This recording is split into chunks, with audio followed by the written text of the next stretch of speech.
এই নোংরা ভার, এই নোংরা জলে। এরই নাম চা। কখনো খাননি তো, খেয়ে দেখুন। দেখি ভাই আর একটা।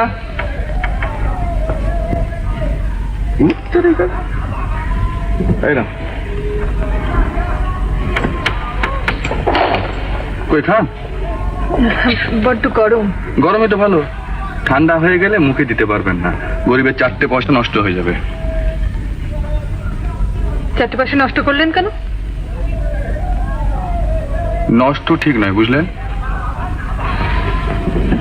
এটা হচ্ছে ইনভেস্টমেন্ট, কিচ্ছু বলা যায় না।